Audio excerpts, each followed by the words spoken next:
2025 September 17 புதன்கிழமை புரட்டாசி மாதம் துவங்கி அக்டோபர் 17 வெள்ளிக்கிழமை வரை புரட்டாசி மாதம் முழுமையாய் இருக்குது.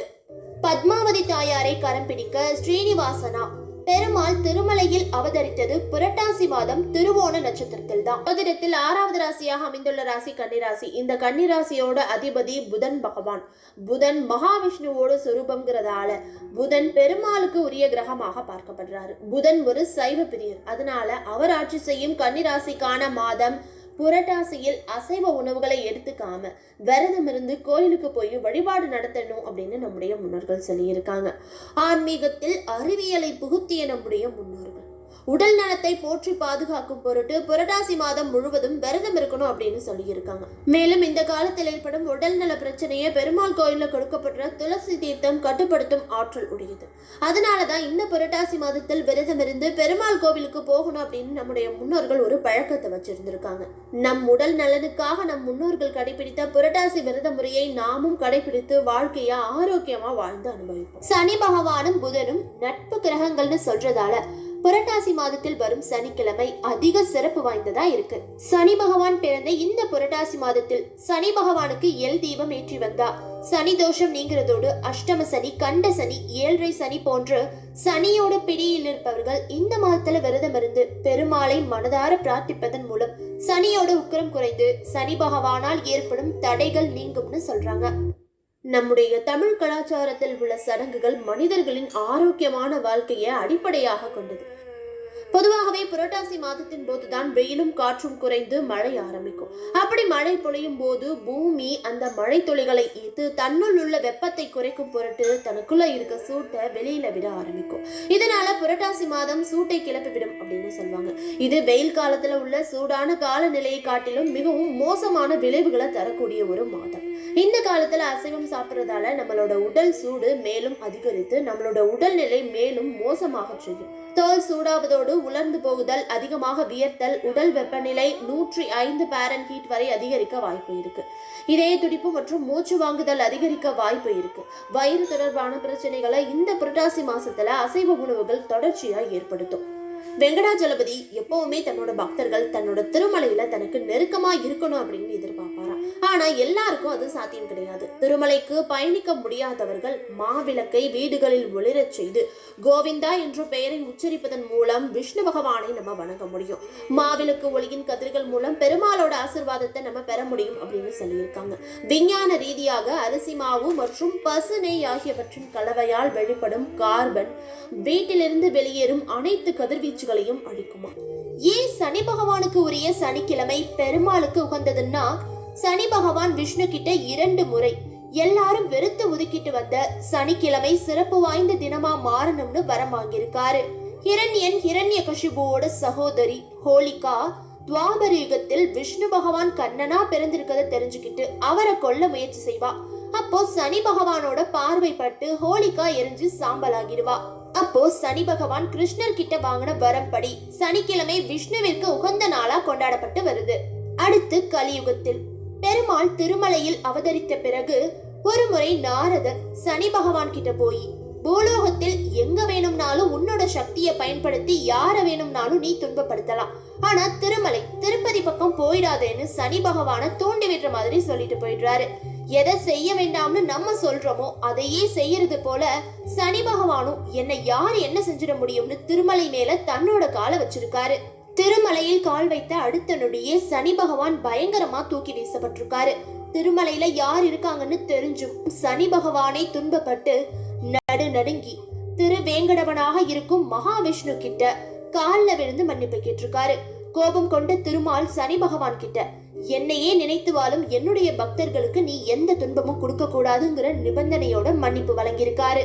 சனி பகவானும் திருமால் கிட்ட, இனிமே நான் உங்களுடைய உண்மையான பக்தர்களை என்றென்றும் துன்பப்படுத்த மாட்டேன்னு வாக்கு கொடுத்திருக்காரு. சனி பகவான் திருமால் கிட்ட ஒரு வரமும் கேட்டு வாங்கியிருக்காரு. நான் பிறந்தது புரட்டாசி சனிக்கிழமை, அதனால அந்த நாளை உங்களுக்கு உகந்த நாளா மாற்றி உங்களுடைய பக்தர்கள் உங்களை எண்ணி பூஜை செஞ்சு வேண்டி வந்தா அவங்க கேக்குற வரத்தை நீங்க கொடுக்கணும்னு சொல்லிருக்காரு. திருமாலும் சனி பகவானுக்கு வரம் கொடுத்து சனிக்கிழமைய தனக்கு உகந்த நாளா மாற்றிக்கிட்டாராம். அதனாலதான் புரட்டாசி சனிக்கிழமை பெருமாளுக்கு உகந்த நாளா, அதிக மகத்துவம் நிறைந்த நாளா உருவாகி இருக்கு. புரட்டாசி மாதம் விஷ்ணுவிற்கு மட்டும் உகந்த மாதமா இல்லாம சிவபெருமானுக்கும் உகந்த மாதமா அவருக்கும் வழிபாடுகள் நடத்தப்பட்டுதான் வருது. புரட்டாசி பௌர்ணமி தினத்தில் காலை வேளையில் சிவ வழிபாடு சென்றா முற்பிறவியில் செய்த பாவங்கள் நீங்குமா. நண்பகலில் சிவ வழிபாடு சென்று வந்தா முற்பிறப்பில் செய்த பாவங்கள் மட்டுமில்லாமல் இந்த பிறவியில் செய்த பாவங்களும் நீங்குமா. மாலை பிரதோஷ வேளையில் சிவ வழிபாடு செஞ்சு வந்தா சிவபெருமானோட அருளால் 7 பிறவிகளில் செய்து முற்றிய பாவங்கள் எல்லாம் நீங்கிறதோட நம்ம வேண்ட எல்லா வேண்டுதல்களும் நிறைவேறுமா.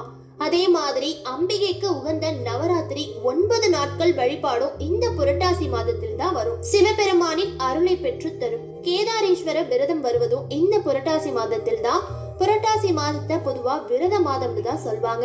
பார்வதி தேவி வன்னி மரத்தடியில் அமர்ந்து சிவபெருமான நோக்கி கடுமையான தவம் இருந்திருக்காங்க. பார்வதியோட தவத்தில் மகிழ்ந்த சிவபெருமான் தன்னுடைய உடலில் பாதி பாகத்தை பார்வதிக்கு கொடுத்திருக்காரு. பார்வதி தேவியை ஞான கௌரியா மாற்றி சிவபெருமான் ஆசி வழங்கியிருக்காரு. இந்த தேவியை பிரம்மதேவன் கார்த்திகை மாதம் வளர்பிறை பஞ்சமி திதியில் வழிபட்டிருக்காரு. அந்த நாளதான் ஞான பஞ்சமி, கௌரி பஞ்சமின்னு சொல்றாங்க. போர் வீரர்கள் தங்களோட வெற்றிக்காக இந்த தேவியை புரட்டாசி வளர்பிறை பிரதமையில வழிபட்டு வந்திருக்காங்க.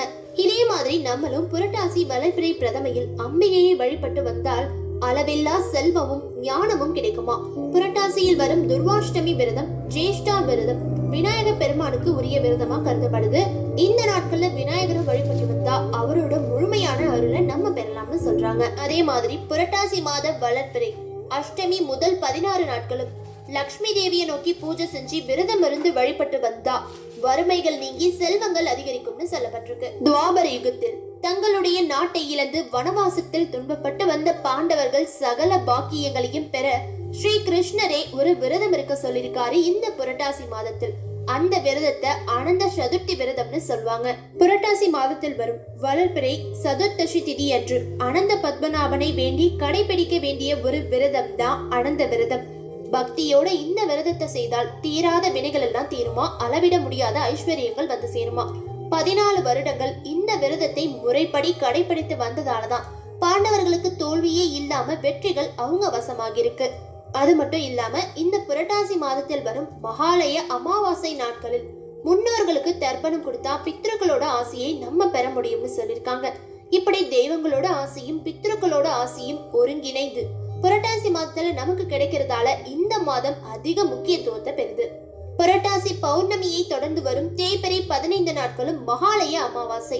இந்த காலத்துல முன்னோர்களை நினைத்து பசியால் வாடும் ஏழை எளிய மக்களுக்கு அன்னதானம் கொடுக்கறது மூலமா ஏழைகளோட பசி பறந்தோடுவது போல் நம்மளோட துன்பங்கள் அனைத்தும் நம்மளை விட்டு நீங்கும்னு சொல்லியிருக்காங்க. இந்த புரட்டாசி மாத பாகுலி தினத்தில் சிவபெருமான வழிபடுறவங்களுக்கு துன்பங்களே நேராதுன்னு சொல்லியிருக்காங்க. அது எதனாலன்னு பார்க்கலாம். விநாயகரின் பரம பக்தரான கிருச்சமத முனிவரோட மகன் பலி, அவனும் விநாயகரை வழிபட்டு பல வரங்களை வாங்கியிருக்கான். அந்த வரங்கள்ல முக்கியமானது பொன், வெள்ளி, இரும்பாலான பறக்கும் கோட்டைகள். அந்த கோட்டைகளை வச்சுக்கிட்டு 3 உலகங்களையும் துன்புறுத்தி வந்திருக்கான். திரிபுரங்களுக்கும் அதிபதியான அந்த அசுரனோட தொல்லைகளை பொறுக்க முடியாத தேவர்களும் முனிவர்களும் சிவபெருமான சரணடைஞ்சிருந்திருக்காங்க. அவங்களை காப்பாத்த நினைச்ச விநாயகர் அந்த அசுரன் மீது போர் தொடுத்திருக்காரு. போரின் முடிவில் கடும் சீற்றத்துடன் சிவனோட கணை அந்த அசுரன் மீது பாய்ந்திருக்கு. திரிபுரனாகிய பலி சிவபெருமானோட காலடிகள்ல சரணடைச்சிருக்காரு. அப்படி அந்த அரக்கன் சிவனோட பாதத்தில் சரணடைஞ்ச தினம் புரட்டாசி மாத பௌர்ணமி. அந்த நாளதான் பாகுலி தினம்னு அழைக்கிறாங்க. இந்த புண்ணிய திருநாள்ல சிவனை வழிபடுறவங்களுக்கு துன்பங்களே நேராது. பீமையா அப்படிங்கிற ஒரு குயவன் ஒரு ஊர்ல வாழ்ந்து வந்திருக்காரு. பிறவியிலேயே அவருக்கு கால் ஊனம். தனது குலத்தொழிலான மண்பாண்டங்கள் செய்யறத நேர்மை தவறாமல் ஏழுமலையான் மீது கொண்ட அயராத பக்தியின் மூலம் செஞ்சு வந்திருக்காரு. வேங்கடவனோ அவனோட பக்திக்கு மெச்சி தன்னோட திரு உருவத்தை அவனுக்கு கனவுல காட்டி அதற்கு பிறகு மறைஞ்சிருக்காரு. பீமையாவுக்கு திருமால் கனவில் காட்சியளித்த நாள் புரட்டாசி மாத சனிக்கிழமை விடியற் காலை நேரம். பீமையாவும் தன்னோட கனவில் தோன்றிய திருமாலின் வடிவத்தை அப்படியே செஞ்சிருக்காரு. அதற்கு பிறகு மண்ணால் ஏழுமலையானின் உருவத்தை வடித்து மலர்கள் தூவி வழிபட்டு வந்திருக்காரு. ஒவ்வொரு வாரமும் சனிக்கிழமை நாள்ல தவறாமல் விரதம் அனுசரித்து வந்த பீமையன் பெருமாளோட சிந்தனையிலேயே தன்னோட தொழிலையும் தொடர்ந்து செஞ்சு வந்திருக்காரு. இப்படி தொழில் செய்து கொண்டிருக்கும் போதே கண்மூடி தியானத்தில் ஆழ்ந்து விடுவாரு அந்த பீமையன். அந்த நேரத்துல அவர் என்ன செய்யறோம் அப்படிங்கறது அவருக்கே தெரியாத நிலையில பிசைஞ்சிட்டு இருக்க களிமண்ணையே மலர்களாக பாவித்து பெருமாளுக்கு அர்ச்சனையும் செஞ்சிருக்காரு. மன்னன் தொண்டைமானுக்கு ஏழுமலையான் மீது பக்தியோடு பாசமும் அதிகமாக இருந்திருக்கு. ஏழுமலையான் திருவேங்கடவனுக்கு ஆலயம் அமைத்து தினமும் பொன் மலர்களால் அர்ச்சனை செய்வதற்குரிய ஏற்பாடுகளை செஞ்சிருந்திருக்காரு தொண்டைமான். ஒரு நாள் பூஜையின் போது பொன் மலர்களுக்கிடையே மண் மலர்களும் வந்து விழுந்திருக்கு. தன்னோட வழிபாட்டுல ஏதாச்சும் பிழை இருக்குமோ அப்படின்னு வருத்தப்பட்டிருக்காரு தொண்டைமான். குழப்பத்துல இருந்த தொண்டைமானுக்கு ஒரு நாள் அபூர்வ கனவு வந்திருக்கு. அந்த கனவில் வேங்கடநாதன் தோன்றி, நீ என்னோட பக்தன் பீமையன் செய்யும் பூஜையை பாரு, அப்போது உனக்கு உண்மை புரியும் அப்படின்னு சொல்லியிருக்காரு. தொண்டைமானும் திருமால் குறிப்பிட்ட இடத்துக்கு சென்று பீமையன் செய்யற பூஜையை மறைஞ்சிருந்து பார்த்திருக்காரு. உடனே பீமையனை சென்று கட்டி தழுவிக்கொண்ட தொண்டைமான் அவனிடம், உன் பக்தி உயர்வான பக்தி, உன்னத வழிபாட்டை திருமால் ஏற்றுக்கொண்டு விட்டாருங்கிறத நான் புரிஞ்சுக்கிட்டேன் அப்படின்னு சொல்லியிருக்காரு. ஏழுமலையான் அன்றைய தினம் பீமையனோட கனவிலும் தோன்றியிருக்காரு. அதை கண்ட பீமையாவிற்கு மெய் சிலிர்த்து போயிருக்கு. உன் பக்தியின் பெருமையை என்று பிறர் கூற நீ அறிகின்றாயோ அன்றே உனக்கு முக்தி அளித்து வைகுண்டத்திற்கு அழைத்துக் கொள்வேன்னு கூறியிருந்திருக்காரு. புரட்டாசி சனிக்கிழமைகளில் விரதம் இருந்து ஏழுமலையானை மனமுருக வழிபட்டால் செல்வமும் நிம்மதியும் கிடைக்கும் என்பதோடு முக்தியும் வாய்க்கும் என்பது ஐதீகம். புரட்டாசி மாத சனிக்கிழமைக்கு இப்படிப்பட்ட ஒரு மிகப்பெரிய மகத்துவம் இருக்குது. பெருமாளின் ஆணை படி அந்த பக்தரை கௌரவிக்கும் வகையில் இப்போதும் திருப்பதி ஏழுமலையானுக்கு மண் சட்டியில நைவேத்தியம் படைக்கப்படுது. மொத்த திருமலை திருப்பதியோட தண்ணீர் தேவையையும் ஒரே ஒரு குளம் தான் தீர்த்து வைக்குது. அந்த குளத்தோட பேரு கோகர்ப்ப ஜலபாகம். இந்த குளத்தை தோண்ட பல நூறு ஆண்டுகளுக்கு முன்பு பயன்படுத்தப்பட்ட கடப்பாறை தான் அனந்தாழ்வானின் கடப்பாறை. அப்போதான் பெருமாளோட திருமேனியை ஸ்பரிசிக்கும் வாய்ப்பு அந்த கடப்பாறைக்கு கிடைச்சிருக்கு. திருமலையில இன்னைக்கு எங்க பார்த்தாலும் மலர்கள் பூத்து குலுங்குற நந்தவனத்தை முதலில் உருவாக்குனவர் தான் இந்த அனந்தாழ்வான். அந்த குலத்தையும் இவர் தான் வெட்டி இருக்காரு. யார் இந்த அனந்தாழ்வான்னு தேடி பார்க்கும் போது அவரோட வரலாறு நம்மள திருவரங்கத்துக்கு, அதாவது நம்ம ஸ்ரீரங்கத்துக்கு கூட்டிட்டு போகுது. திருவரங்கத்தில் திருவரங்க பெருமாளுக்கு சேவை செய்யறதையே தன்னோட முழு மூச்சாய் கொண்ட ஸ்ரீ ராமானுஜருக்கு நீண்ட காலமாக ஒரு குறை இருந்து வந்திருக்கு.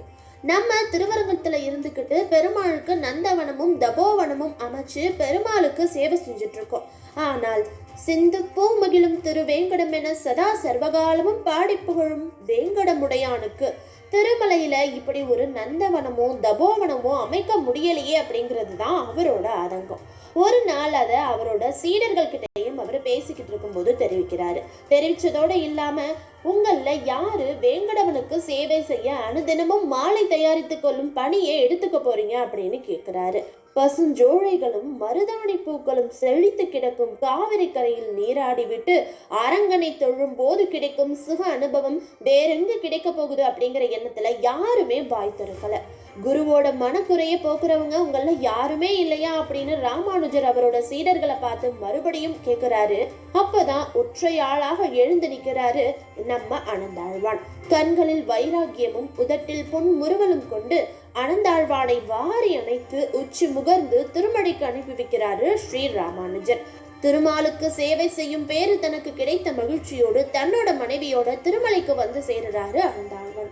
ஆனா அவருக்கு முன்னாடியே திருமலையில ஸ்ரீ ராமானுஜரோட தாய் மாமனான திருமலை நம்பி அவங்க 2 பேரையும் ரொம்பவே சந்தோஷமா உபசரிச்சு, அனந்தாழ்வா, நான் உனக்கு குடிசை போட்டு தரேன், அதுக்கப்புறமா நீங்க நந்தவனம் அமைக்கிறதுக்கான ஏற்பாடுகளை செய்யுங்க அப்படின்னு சொல்லிட்டு முதல் காரியமா பெருமாளை வணங்கிட்டு வந்து சாப்பிடுங்க அப்படின்னு அவங்களுக்கு தேவையான சாப்பாடை எடுத்து கொடுத்து களைப்பு தீர ஓய்வெடுக்க வைக்கிறாரு. நாளை முதல் உங்களோட பணியை நீங்க ஆரம்பிங்க அப்படின்னு சொல்லிட்டு போறாரு. அனந்தாழ்வானும் அவரோட மனைவியும் அப்படியே செய்யறாங்க. திருமலையில ஒரு குடிசை போட்டு இருக்காங்க. அதுக்கு பக்கத்துல நந்தவனம் அமைச்சிருக்காரு. திருமலை முழுவதும் மண்வெட்டியால் நிலத்தை வெட்டி பூச்செடிகளை நட்டிருக்காரு. அந்த நந்தவனத்திற்கு தன்னுடைய குருநாதரின் பெயர் நிலைக்கும்படி ஸ்ரீ ராமானுஜ நந்தவனம் அப்படின்னு பேரும் வச்சிருக்காரு. இப்பவும் அந்த நந்தவனம் அதே பேர்லயே தான் அழைக்கப்படுது. மழைக்காலத்தில் பூச்செடிகள் பூத்து குழுங்கி இருக்கு. தண்ணீர் பிரச்சனையே அவங்களுக்கு இல்லாம இருந்திருக்கு. ஆனா கோடை காலம் வந்திருக்கு. தண்ணீர் தேவைக்காக குளம் வெட்டி அதில் தண்ணீரை தேக்க முடிவு செஞ்சிருக்காங்க. அந்த சமயம் பார்த்து அவரோட மனைவி கர்ப்பமா இருந்திருக்காங்க. நந்தவனம் பக்கத்துல ஒரு சிறிய பள்ளம் இருந்திருக்கு. அந்த பள்ளத்துல ஒரு பகுதியை மேடாக்கி இருக்காங்க. குளத்தின் ஒரு பக்கத்தை மட்டும் மண் போட்டு உயரமா நிரப்பி பள்ளத்தை ஆழப்படுத்தி இருக்காங்க. நானும் உங்களுக்கு உதவி செய்யறேன் அப்படின்னு குளம் வெட்டுற பணியில அவங்க மனைவியும் சேர்ந்துகிட்டு இருந்திருக்காங்க. நானும் உங்களுக்கு இந்த குளம் வெட்டுற பணியில உதவி செய்யறேன் அப்படின்னு சொல்லி அவரோட மனைவியும் மண்ணை ஒரு பக்கத்துல இருந்து எடுத்துட்டு போய் மறுபக்கத்துல கொட்டிட்டு வந்திருக்காங்க. கருவுற்ற கர்ப்பிணி பெண் மண் சுமந்து செல்வதை பார்த்த ஒரு சிறுவன் என்ன பண்ணியிருக்கான் அப்படின்னா, நானும் உங்களுக்கு உதவி செய்யறேன் அப்படின்னு போய் கேட்டிருக்கான். ஆனால் அனந்தாழ்வானோ நம்மளால ஏன் ஊரார் பிள்ளை சிரமப்படணும் அப்படின்னு நினைச்சு அந்த சிறுவனை பார்த்து, உன் வேலை எதுவோ நீ அதை போய் பாரு அப்படின்னு சொல்லி அனுப்பி வச்சிருக்காரு. எனக்கு கூலி எதுவுமே வேண்டாம் அப்படின்னு அந்த சிறுவன் கூறியிருக்கான். அப்பவும் அனந்தாழ்வான் மறுத்திருக்காரு. பெருமாளுக்கு சேவை செய்யறதுல நானும் என்னோட மனைவியும் மட்டும்தான் ஈடுபடணும் அப்படின்னு அவர் நினைச்சிருக்காரு. அதனாலேயே அந்த சிறுவனை திருப்பணியில சேர்த்துக்கல. ஆனாலும் கர்ப்பிணி பெண் கஷ்டப்பட்டு மண் சுமந்து போறது பார்த்து அந்த சிறுவன் ரொம்பவே வருத்தப்பட்டிருக்காரு. வேலை செய்ய நீங்க எனக்கு கூலி எல்லாம் கொடுக்க வேண்டாம், நான் மண் சுமக்கிறேன், மண் சுமந்த புண்ணியம் எல்லாம் உங்கள் மனைவிக்கே கிடைக்கட்டும் அப்படின்னு அந்த சிறுவன் கெஞ்சி பார்த்திருக்காரு. பாவ புண்ணிய விஷயங்கள்ல சின்ன பையனான இவன் எதுக்கு தனக்கு புத்திமதி சொல்றானே அப்படின்னு ஆத்திரப்பட்ட அனந்தாழ்வான் அதிக பிரசங்கித்தனமா பேசாம போயிடு அப்படின்னு அந்த சிறுவனை கண்டிச்சுட்டு இந்த விஷயத்திலேயே தலையிடக்கூடாது அப்படின்னு அந்த சிறுவனை அங்கிருந்து அனுப்பி வச்சிருக்காரு. கொஞ்ச நேரம் போனதும் அனந்தாழ்வான் அந்த கரையை பார்க்க வந்திருக்காரு. அப்போது அந்த சிறுவன் ரொம்பவே ஆர்வமா மண்ணை கொண்டு போய் கொட்டிக்கிட்டு இருந்திருக்கான். நான் அவனை பார்க்கறது கூட அவன் கவனிக்காம இருக்கானே, இந்த அளவுக்கு அவன் ஏன் வேலை பார்க்கணும், நம்ம சொல்லியும் இவன் கேட்கணையன்னு கோபம் தலைக்கேறின அனந்தாழ்வான் தன் கையில இருந்த கடப்பாறையால சிறுவனோட கீழ்தாடையில ஓங்கி அடிச்சிருக்காரு. சிறுவனின் தாடையிலிருந்து ரத்தம் கொட்டி இருக்கு. கடப்பாறையால் அடிபட்டு ரத்தம் பெருகிய நிலையில் அந்த சிறுவன் அங்கிருந்து ஓடி போயிருக்கான். அவசரப்பட்டு நம்ம அந்த சிறுவனை அடிச்சு இப்படி ரத்தம் வர்றபடி அடிச்சுட்டோமே அப்படிங்கிற வருத்தத்துல அனந்தாழ்வானுக்கு வேலை செய்யவே பிடிக்கல. அவங்க 2 பேரும் குடிசைக்கு திரும்பி இருக்காங்க. மறுநாள் காலை திருமலை பெருமாளுக்கு அர்ச்சனைகள் செய்ய வந்த அர்ச்சகர்கள் கதவை திறந்ததும் அலறி அடிச்சுக்கிட்டு ஓடி இருக்காங்க. பெருமாளோட தாடையிலிருந்து ரத்தம் வழிஞ்சுக்கிட்டே இருந்திருக்கு. அர்ச்சகரே பயப்பட வேண்டாம், அனந்தாழ்வாரை அழைத்து வாருங்கள் அப்படின்னு ஒரு அசரீரி சத்தம் கேட்டிருக்கு. உடனே அவரை போய் அழைச்சிட்டு வந்திருக்காங்க. தாடையில் பெருமாள் ரத்தம் வடிவதை அனந்தாழ்வான் பார்த்திருக்காரு. ஆனால் அவருக்கு மட்டும் தான் மண் சுமந்த கோலத்தை காமிச்சிருக்காரு பெருமாள். சுவாமி, என்னை மன்னிச்சிடுங்க, தங்கள் தொண்டுக்கு அடுத்தவர் உதவியை நாடக்கூடாது அப்படிங்கிற ஒரு சுயநலத்துல தான் அந்த சிறுவனை நான் விரட்டி அடிச்சுட்டேன். அவன் வழியக்க வந்து மண் சுமந்ததால் தான் அந்த கோபத்துல அடிச்சனே தவிர அந்த சிறுவனாக வந்தது நீங்கள் தான் அப்படின்னு எனக்கு தெரியாது. சுவாமி, என்னை மன்னிச்சிடுங்க அப்படின்னு பெருமாளோட பாதங்கள்ல விழுந்து வணங்கி இருக்கான் அனந்தாழ்வா. நீ மலர் மாலை நேர்த்தியாக தொடுத்து அணிவிப்பதில் எனக்கு மகிழ்ச்சி. ஆனால் கர்ப்பிணியான உன் மனைவி மண் சுமப்பதை என்னால கொஞ்சம் கூட பொறுத்துக்க முடியல. பக்தர்களின் கஷ்டத்தை போக்கதான நான் இங்கே இருக்கேன். என்னோட பக்தை கஷ்டப்படுவதை பார்த்து நான் வேடிக்கை பார்க்கறதுக்கு எனக்கு மனசு இல்லை. நான் எப்படி அதுக்கு இடம் கொடுக்க முடியும் அப்படின்னு அசரடியாக கேட்டிருக்காரு. கருணை கடலை, உன் அருளே வேதனை போக்கும், கஷ்டம் துடைக்கும், என்னை மன்னிச்சிடுங்க சுவாமி அப்படின்னு சொல்லியிருக்காரு. பெருமாளோ மோகனமாக தனக்கே உரிய புன்னகையால சிரிச்சிருக்காரு. சரி, ரத்தம் வராமல் இருக்க என்ன செய்வது அப்படின்னு அர்ச்சகர்கள் குழம்பி போய் நின்றிருக்காங்க. சுவாமியின் தாடையில் பச்சை கற்பூரத்தை வைத்து அழுத்துங்கள், ரத்தம் வழிவது நின்றுவிடும் அப்படின்னு சொல்லி இருக்காரு அனந்தாழ்வான். அர்ச்சகர்களும் மூலவரின் கீழ்த்தாடையில் பச்சை கற்பூரத்தை வைக்க ரத்தம் வழிந்தது நின்று போய்